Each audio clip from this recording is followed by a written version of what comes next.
And there's nothing more powerful than an idea whose time has come.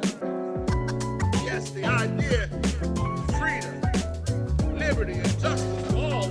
Yes, that was the idea. But I declare that now is the time. And if America is going to have a chance at living out the true meaning of its creed, that we hold these truths to be self-evident, that all men are created equal, then we cannot afford for this nation or its leaders to have selective amnesia. Welcome to the Policy Lowdown, the podcast from the Maryland Center on Economic Policy, offering straight talk on the policy choices that shape Maryland communities. I'm your host, Kevin Slayton, and today we're going to talk about the foundation that connects all of the topics we'll be talking about this season, and that's the state budget. As Dr. King once said, a budget is a moral document. It provides the clearest reflection of what we value and what we don't value. Joining me for this conversation is Benjamin Orr. Ben is the founder, president, and CEO of the Maryland Center on Economic Policy.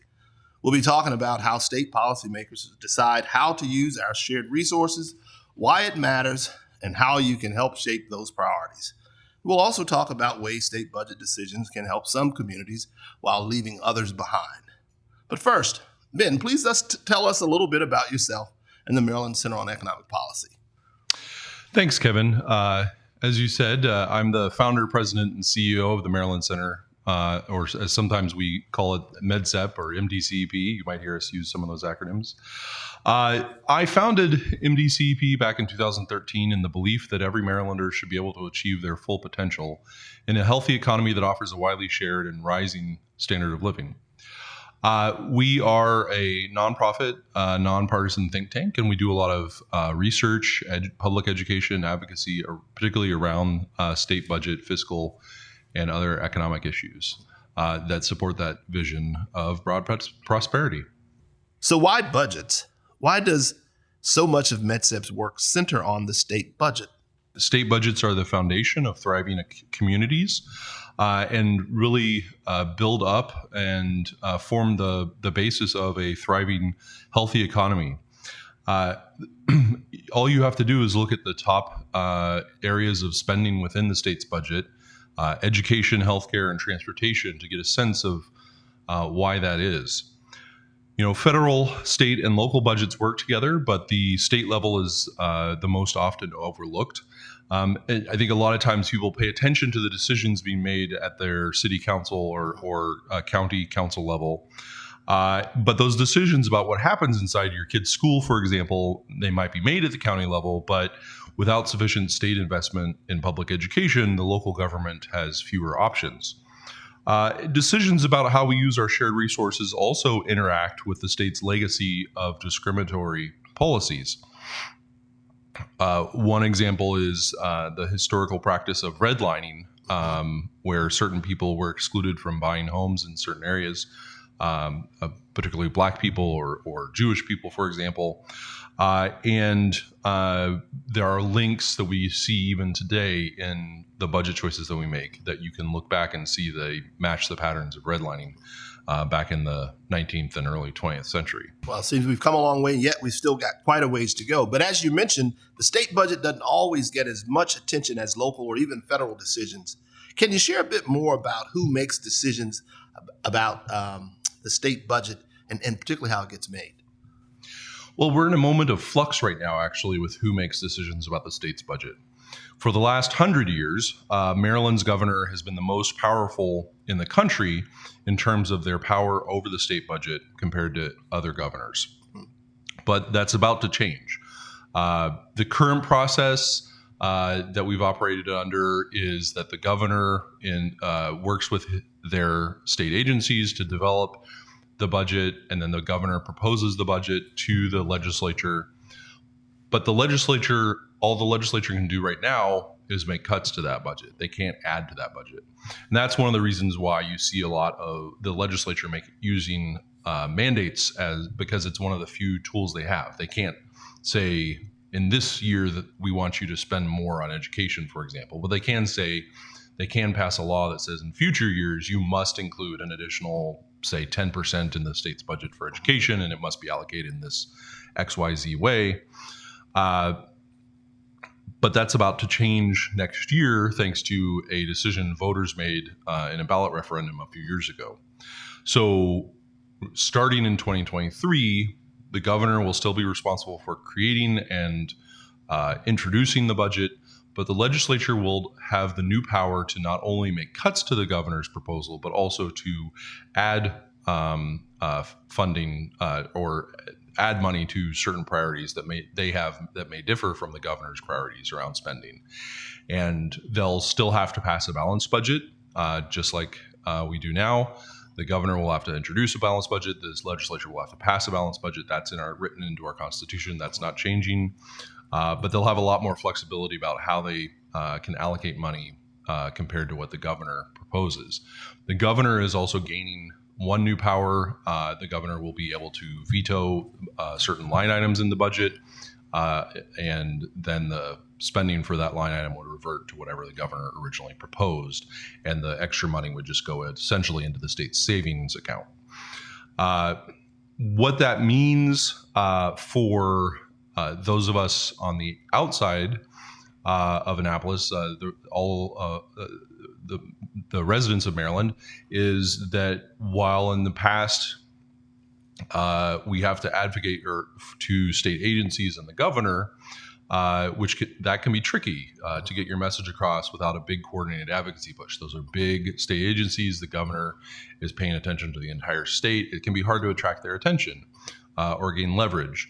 But now, in addition to doing that work, advocates or concerned residents of the state will also have the ability to reach out to their local elected legislators, your state delegate, your state senator, and those folks will have more say in the budget process and therefore be much more receptive to hearing from you about your priorities and what your community needs. So this is a great opportunity for advocates and for people who care about their communities to have more opportunities and more ability to weigh in on what the state should prioritize in the state budget.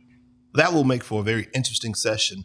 Quickly, I wanted to ask, though, do we know how many other states currently function this way? So I don't have the number in front of me, but no other state limited the legislature's power in the way that we have over the last 100 years. So this does bring us much more in line with how states allocate their budget across the country, other states. When you're thinking about budgets, it's easy to focus on the dollars, the money. And at the end of the day, those questions help ultimately shape what communities look like. How do you see the link between state budget decisions and advancing racial justice and economic justice? I think there's a very clear link. Communities need public services in order to thrive. Residents and businesses need things like effective transportation, good schools, safe communities. If we're investing more in some communities than others or failing to correct, we talked a moment ago about generations of disinvestment in certain communities, that ultimately affects people's day-to-day lives. The recent overhaul of Maryland's education funding formula is a good example of this. So prior to the rewriting of the education funding law, more than half of Black students in the state attended school in a substantially underfunded district. More than half. Just 13% of white students attended school in a substantially underfunded district. This new formula, we rewrote it to invest more in schools, and across the state, every district got more money, and also to focus that money, especially in districts that have historically been left behind. Racial and economic justice issues are not part of the natural order. They're created by our choices and can be undone or improved by making different choices. And the state budget is a tremendously powerful tool, both in enforcing inequity and also causing change to bring us closer to an equitable society. You're listening to the Policy Lowdown, the podcast from the Maryland Center on Economic Policy. And today we're talking with the CEO of the organization, Mr. Ben Orr. So let's shift quickly, Ben, if you don't mind, topics a bit to talk about the other half of the budget. Where does Maryland get the resources to educate our kids, build and operate transit systems, maintain state parks, do the things like respond to the pandemic? Certainly. So there are 3 or maybe 4 sort of categories of resources the state has at its disposal. The first kind of bucket of money that the state uses to invest in communities is the federal dollars. We get a lot of investment back from the federal government into Maryland. But the piece that most people are going to be interested in is the largest piece of the pie that comes from Maryland residents and stays in Maryland, and that's the money that comes from you and I. The income tax and the sales tax are the largest sources of revenue for most state investments. We have after that, then we talk about things like the corporate income tax, the estate tax, and other things like that. And then higher education kind of has its own revenue sources around tuition or research grants, things like that. And that passes through the state's budget, but is sort of its own thing. For years, you've heard the argument that the reason some of our public institutions, particularly schools, look the way they do is because it's a result of what people pay in taxes, et cetera. But I think people can often think of tax policy as sort of neutral because we all pay taxes, right? But that's not the reality. So how does racial and economic inequity show up in Maryland's tax system? That's a great question, and one that I don't think we ask often enough. The answer is that state and federal tax systems were largely created and influenced by those who have traditionally held the most power in our country. So whether intentionally or not, they reinforce those power structures. What that means at the state level is that those who are most able to pay, which in Maryland, we're talking about the wealthiest 1% with incomes over $500,000 a year, are paying a smaller share of their income in state and local taxes than anyone else, even those at the bottom. And this structural inequity reinforces racial inequity and contributes to the racial wealth gap. It puts greater responsibility for paying for the public services we all rely on working families instead of those most able to pay. We also see this pattern in our corporate tax policy. Large multi-state corporations are able to use legal accounting tactics to reduce or avoid state taxes, even though their businesses rely on public services to function just like everyone else. State data for the last 5 years shows that each year, about a third of the largest corporations in the state pay $0 in state income taxes. Maryland is particularly vulnerable to this manipulation because we've not closed some major loopholes that most other states have closed. At the same time, our local small businesses that can't use these tactics and can fully contribute to their communities through the tax system. This also affects racial equity. So Black, Indigenous, and people of color owned businesses are more likely to be small. Large businesses who make their profits for shareholders are overwhelmingly white and wealthy. Their shareholders are overwhelmingly white and wealthy, and often live out of state. And you see similar patterns if you look at gender equity as well. And they tend to be even, you didn't say this, but I'm adding this, the primary contributors to those who make these policy decisions. With that said, all too often the ones we know in elected office, they'll tell you in a minute that there's just not enough public support for changing our current tax system. But we see there are plenty of Marylanders who really want to make sure that the state has the resources to provide those things that our communities need. And they want to make sure everyone is paying their fair share. So Ben, what does the research show about what Marylanders think about our tax system? So I think people can see the ways that our tax system provides advantages to some people over others, and they intuitively understand that it's unfair. It's not hard to understand when, that it's not right that a local restaurant like Atwater's, for example, pays state income taxes on all their profits, while a national chain such as Panera might be able to artificially reduce their state taxes through completely legal loopholes. This shows up in public opinion polling data. In polls by several different public opinion organizations over the last few years, we consistently see that more than 70% of Marylanders support closing corporate tax loopholes and raising income taxes on millionaires and billionaires to ensure they're paying their fair share along with the rest of us. Wow. That's a great overview of how things stand now. And as you often say, it doesn't have to be this way. The Maryland Center on Economic Policy is one of the founding members of the Maryland Fair Funding Coalition, a group of dozens of organizations from across the state working towards a more equitable state tax system. What are some of the things Maryland policymakers could change that would support tax fairness?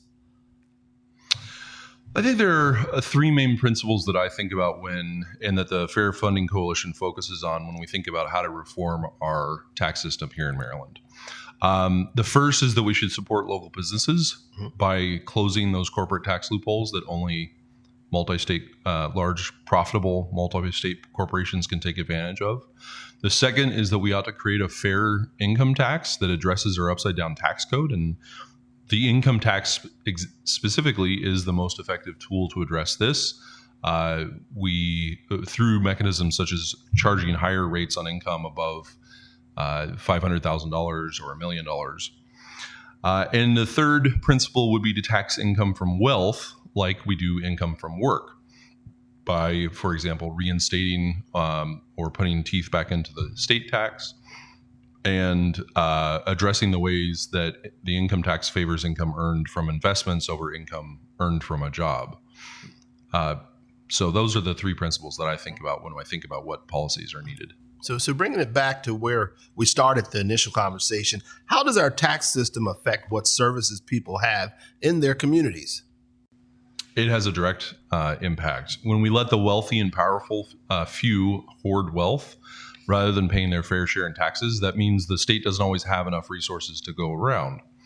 When policymakers have to make choices about what they are able to fund, it is often, again, those with the most power and access who benefit from those choices. Maryland's new state budget process won't solve that entirely, but it does open up an opportunity for more people to get involved and ensure that our elected officials are supporting the services that are most important to our community or to listeners' community. And I would also say that this is happening in the context of one of the wealthiest states in one of the wealthiest countries in the world. Maryland's has a higher per capita income than almost anywhere. We have more high net worth individuals here than just about any state. And so we have the state has the resources. We just don't tap into those resources as state government through our tax system. And the money's there. We just aren't allocating it towards our communities. Ben, thank you so much for that big picture look at the state's budget and ultimately how it shapes our communities. In future episodes, we're going to take a deeper look at different parts of the state budget and how it is that we're using our resources today to advance racial justice or reinforce barriers to opportunity. So before we go, we got a couple action items for you. For today's action items, things you can do to help build a stronger Maryland. Ben, what would you recommend? Well, the first thing I would recommend folks do is to check out the section on our website, our Budget 101 section, to learn more about the state's budget. Our website is mdeconomy.org. Again, that's mdeconomy.org. And so there's a lot of great resources on there. The second thing I would say is to contact your local legislator or legislators about an issue that is important to you. Particularly in this new process, we're going to have a lot more chance to weigh in and through the legislature, and that's important. And finally, I think at the same time, if you have a big issue that affects your entire community, it's still important to contact state agencies and the governor's office to make those needs known as well.